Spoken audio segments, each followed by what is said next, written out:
Welcome to your weekly dose of Cherry Tigers. My name's Dennis, and this is Webcam Wednesdays on Friday. Fridays with PewDiePie.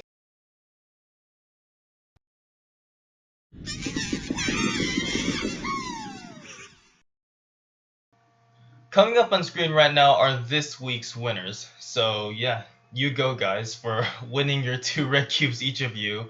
And yeah, they're just all up there. But yeah, the reason why I picked 3 winners this week is because one of the winners last week is from European Maplestory, and I couldn't actually send him the red cubes. But don't let that discourage you from commenting if you are from a different server, because I do love reading everybody's responses, and it really does make me happy to see so many people responding to my video. And I do hope to continue making this series a pivotal thing on my channel. So as always, there will be another question at the end of this video, and I do encourage you guys to leave your responses again in the comment section below. So yesterday on May 20th, Nexon did a couple of very interesting things actually, and of course on May 20th there was that long-ass server check, but with the server check they brought a whole bunch of changes and a whole bunch of new things. I'll talk about some of the newer things that happened as well as some of the older things that happened. So first and foremost, we do have the leaf change, where the leaves conversion rate changed from 200 leaves for 1 coin to 100 leaves for 1 coin, and this did happen quite a while ago, but I do feel like it is notable to mention because it's kind of weird. Some of my friends still don't know that it happens, so there you go, guys. 200 to 100. 100 leaves. Unfortunately, you still have to click like crazy. So if you want to prime scroll for 300 coins, you're going to have to click a lot. But nonetheless, you got to work for your prime scrolls, I guess.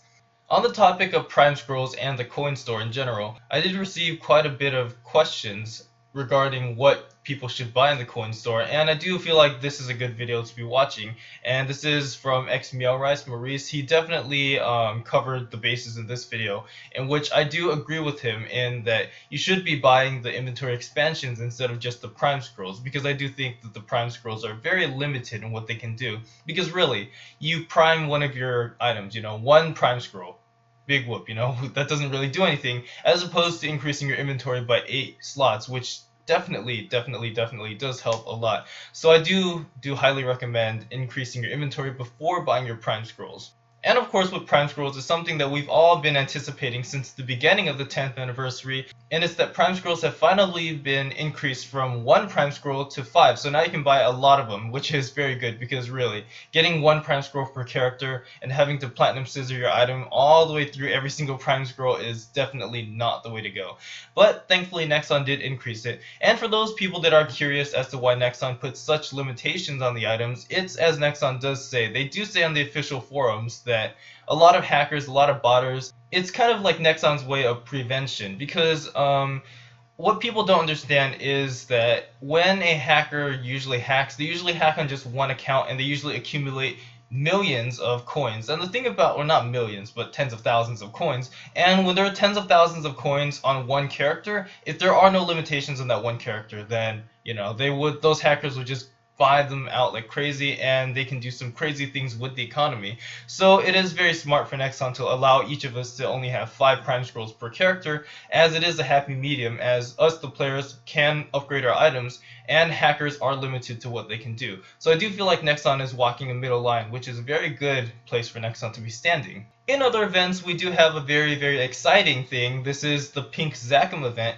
and I've never actually participated in the Pink Zakum event, and I was actually a bit hesitant to participate because previously I did have a pretty laggy computer, and as I see in Maki's video, she said we can have 40 people in the map, which is pretty insane. So as you can see, this is less pay to win, as everybody is hitting the same amount of damage. So there's not that one crazy person that's capping and everybody else is hitting low damage. It is more balanced, and I do like the way Nexon is doing that. And it's being hosted by the NPCs OS4, I believe, and whole bunch of Omega Sector NPCs. OS4, we've got Meso Rangers. It's kind of weird to see that Omega Sector is still closed when there's so many events that include their NPCs. But of course, I do hope Nexon does reintroduce the Omega Sector, because I do feel like the Omega Sector has a lot of potential in becoming a very interesting place. And something else, if you guys haven't noticed on the patch notes, Nexon actually said that, well, it's on the older patch notes of the anniversary event. Nexon actually said every weekday there would be a 1 hour of double EXP. A lot of people didn't actually know this, and that was quite evident because when I went to Drill Hall 2 maps, a lot of the maps were still empty. So definitely do read the patch notes from here on out because there are a lot of things that we haven't noticed if you don't read the patch notes.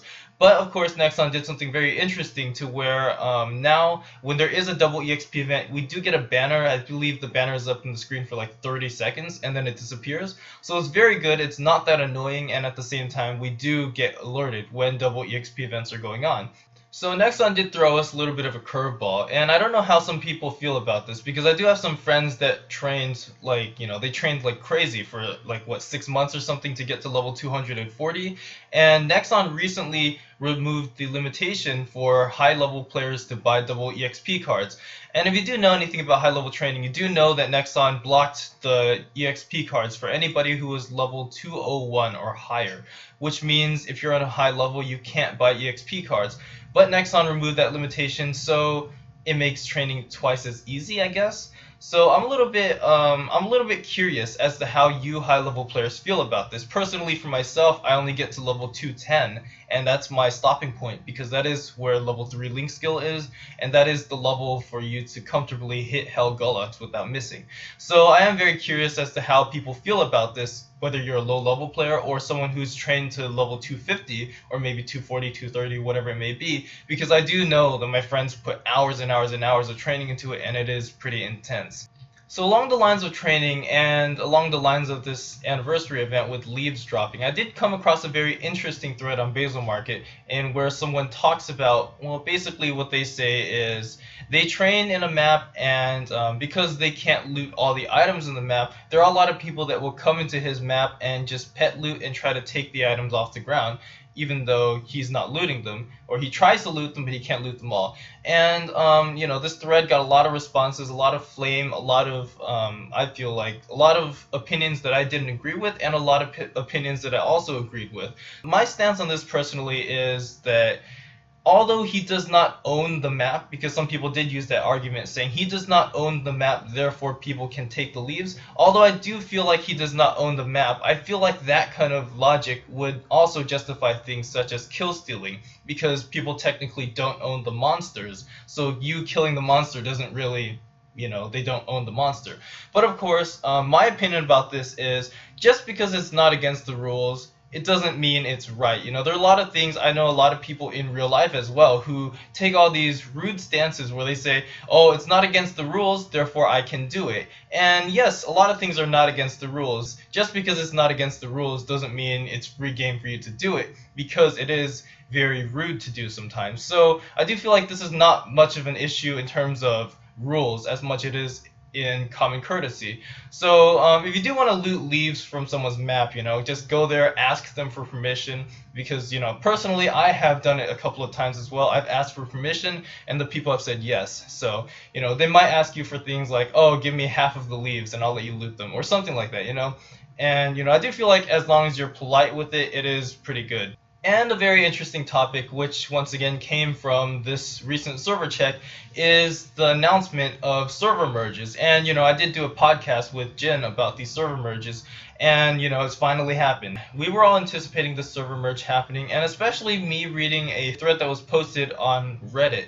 I did see Artasi actually leave a comment on that thread saying that Windia and Scania were not going to be merged. So it did hint towards the fact that if he said that two of these servers were not going to be merged, that would hint that all the other servers would be merged. So I was eagerly awaiting this, and I am glad to see that merges are finally happening, because a lot of the smaller servers, I've seen their economies and they're pretty small, like Renegades, FM1 to FM6, that's it, So I am happy to see that a lot of these servers are being merged now. And right now on Basilmarket, probably the top trending threads would be people trying to come up with clever names for what their servers would be merged with. For example, Gazed server, they are calling it Glazed now, or Grazed as they will say, because Renegades is being merged with them. And me saying the word grazed out loud, it almost sounds like my Asian friends that would say glazed donuts, so So how would you guys feel about a server merge with Broa, Bora, and Windia?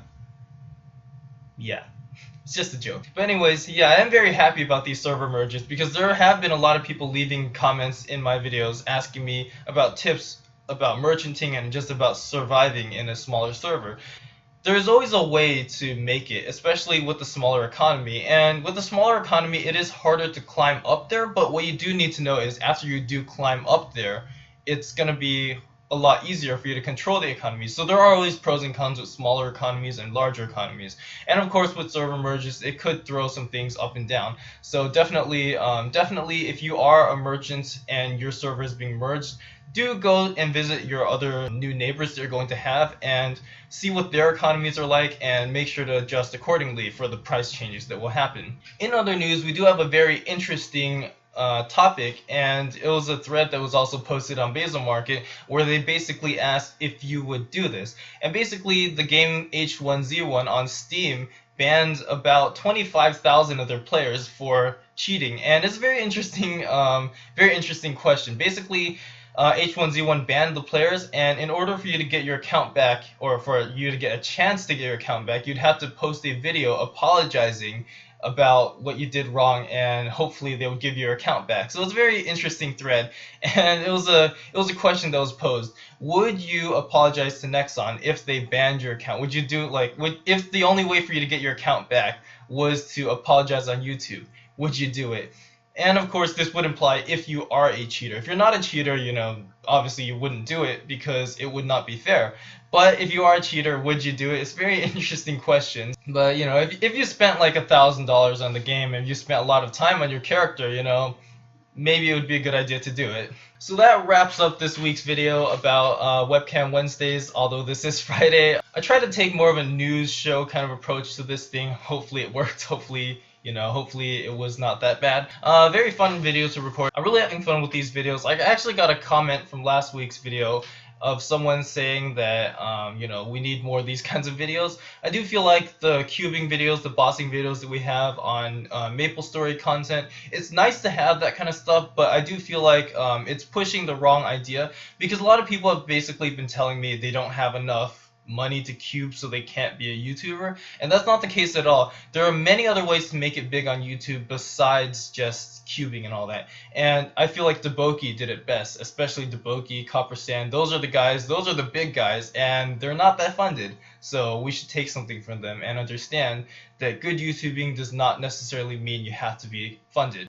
And another thing, hopefully you guys do hear a difference in the sound quality of this video. My other videos, the sound is always it's always very up and down because I record with a whole bunch of different sound devices, but this time just one sound device, and I'm very happy about that. I got a new microphone, the Snowball Ice, very cheap, $43 on Amazon, free shipping, came to me in 2 days. And it was recommended to me by a couple of YouTubers, so yeah, thank you guys so much for recommending that to me.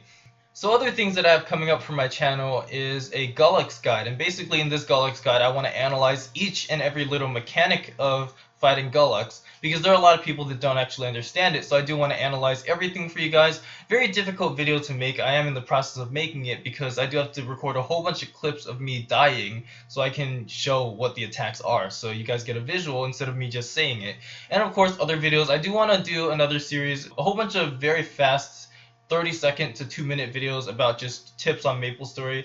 Tips that are not general, like, oh, if you take a taxi, you can go to Hennessy. But more of tips on things like game mechanics and other small things that a lot of people aren't aware of yet. And of course, I do have plans with live streaming. No actual dates on when I'll start live streaming, but I definitely do want to do a live stream. Not sure what the first topic of my live stream will be. It could be training. It could be something to do with cubing, merchanting, bossing, I don't know. But we'll see. It's going to be a very fun thing. That concludes this video. I hope you guys had fun watching this video because I had a lot of fun recording this. So yeah, down in the comment section below, do leave your responses for any of your opinions on any of the things that I mentioned in this video. If you do want to actually look in depth at the stuff that I talked about, I do have all the links in the description and in annotations for those parts of the videos where I mentioned them. And of course, my favorite responses, I will send you guys 2 red cubes each. Thank you guys so much for watching. I hope to see you guys next week for another episode of Webcam Wednesdays.